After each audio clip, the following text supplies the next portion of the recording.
Bonjour les phares de lumière. Aujourd'hui une vidéo sur qu'est-ce qu'une femme.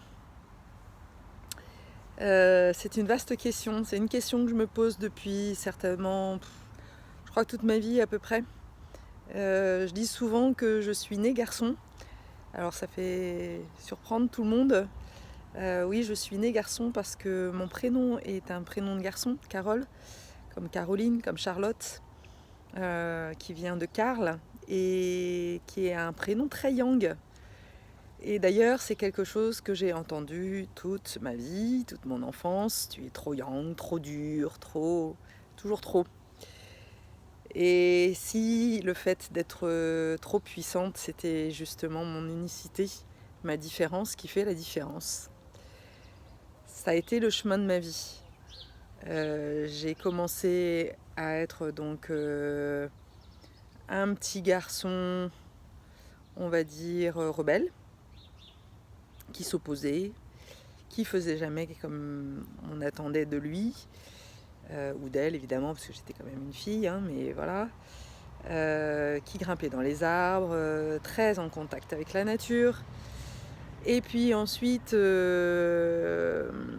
ce côté rébellion n'était pas du tout accepté dans ma famille, alors je suis devenue une femme engloutie, une femme soumise. Petite fille soumise à l'autorité, avec de grosses difficultés face à l'autorité, et ça m'a poursuivie pendant très longtemps.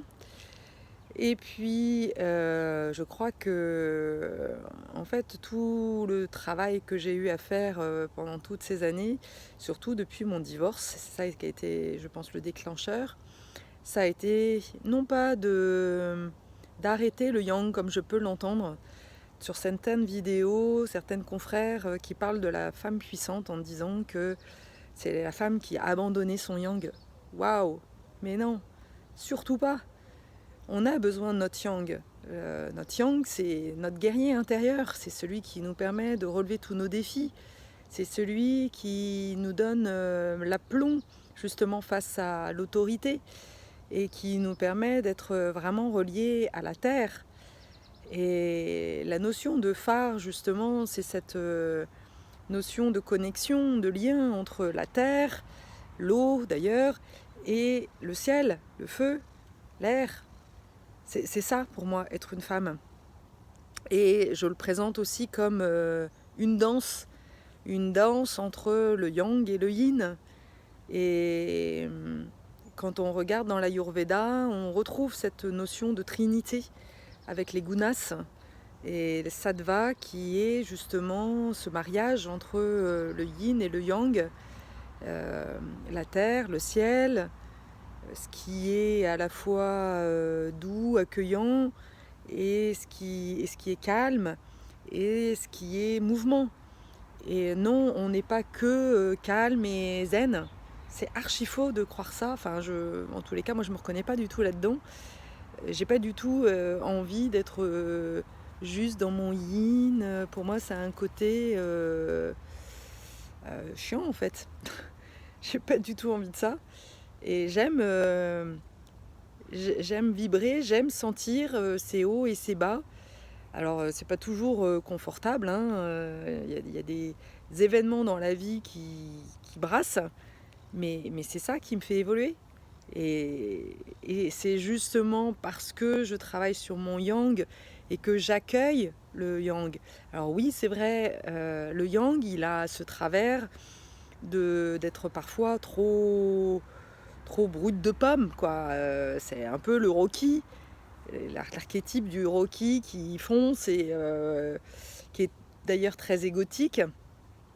C'est clair que ça, c'est le côté, c'est l'ombre du yang, mais la lumière du yang, c'est la stabilité, c'est la droiture, c'est l'engagement. Et c'est l'axe, c'est l'axe sur lequel, justement, va pouvoir se lever,